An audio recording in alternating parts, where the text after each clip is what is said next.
Thank you, Mr. Chairman, and thanks, Dr. Vries, for the privilege to present on this data. These are my disclosures.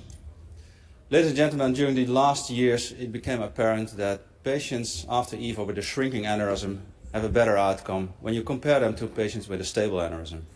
And type 2 endolytics play an important role there, as type 2 endolytics are related to less shrinkage and more growth. So how good would it be if we could prevent these type 2 endolytics and with that increase the number of patients that actually do have a shrinking aneurysm? It can be done with preemptive sac embolization with coils that has been tested before, but using coils you are in fact able to reduce the number of endolytics, but you cannot really avoid them. And what became apparent of these studies is that a failure of sac embolization is mostly related to a higher endoluminal residual sac volume or a lower concentration of coils. So in fact, a complete filling of the aneurysmal sac seems to be a driving factor for success here. So what we would need is a material that can really fill the sac. And shape memory polymer is one of these options. It's a polyurethane foam plug that has a volume of 6.25 milliliters when fully expanded. And the goal of active sac management is completely fill the aneurysmal sac in adjunct to EVAR without disturbing post-procedural imaging and without inducing inflammation. And with that, we hope to get better results with regard to sac regression.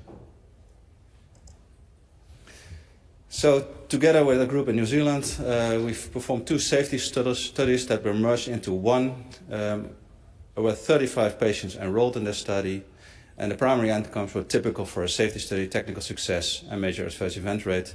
But obviously, we also looked at endoleaks, sac diameter, sac volume, secondary interventions, and conversions.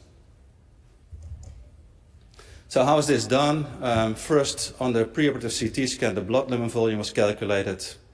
Then the planning was made for the procedure, and from the stent that was intended to be used, the stent volume was calculated and deducted from the blood lumen. And then we had our target volume that was to be filled with IMPEDAVX. The IMPEDAVX comes with a rapid fill device which contains 5 of these plugs, and then you can calculate how much you need. So the planning was done before the procedure. It can be done with an IPSI and a contralateral approach. This is an example of an IPSI lateral approach in which the EVA device is placed first.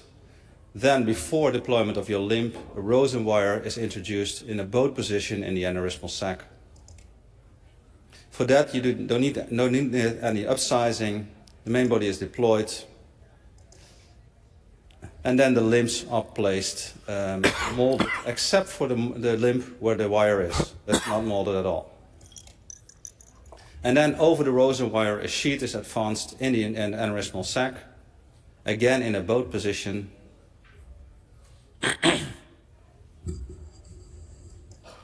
And subsequently, the aneurysmal sac is filled with these rapid fill devices.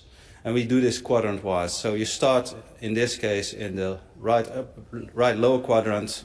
Then you pull back your sheet a little bit. You make repetitive sacograms to see how much filling is achieved already and what areas need more plugs. And this is the end result of this case, where you see the markers of the plugs on the left side. You see the angiogram, and on the right side you see both the plugs, the sacrogram and the angiogram. So in this graph, half of patients were treated with the endurant endograft, the remaining with an excluder.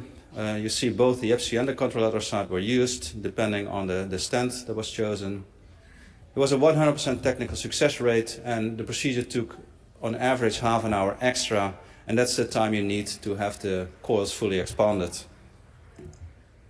There were 3 major adverse events, none related to the product or the sac filling. There were 5 patients with serious adverse events, and all resolved without clinical problems. And there were 3 re-interventions not related to the sac filling. When we look at the data to now, at 1 year, about 60% of these patients do have a regressing sac diameter. And this is more than what we see in literature on regular EVAR. And when we go to volume, it goes up to 80%. And volume seems to be a bit more sensitive when compared to diameter measurements. This is a case example that had an 8 millimeter sac decrease at 1 year, which reflects 38% in volume. Does this mean that all patients do have no endo leaks? No, it's not. What can we see here is the type 2 endo leaks. You see that most resolved or are very, very low, and also these are related to more sac shrinkage. Is this the only solution, or is other solution being developed, like liquid polymers, like a graft with polymer on the outside, and also a modular system is developed to be deployed before the EVAR device is placed? So to conclude, aneurysm failure to regress increases complication and mortality. Active sac management with the IMPDFX for sac management is safe and effective, and active sac management seems to be an important addition to EVAR, but larger series and longer follow-up is needed, and for that a randomized trial is currently being set up, and hopefully the first patient will be enrolled next year. Thank you for listening.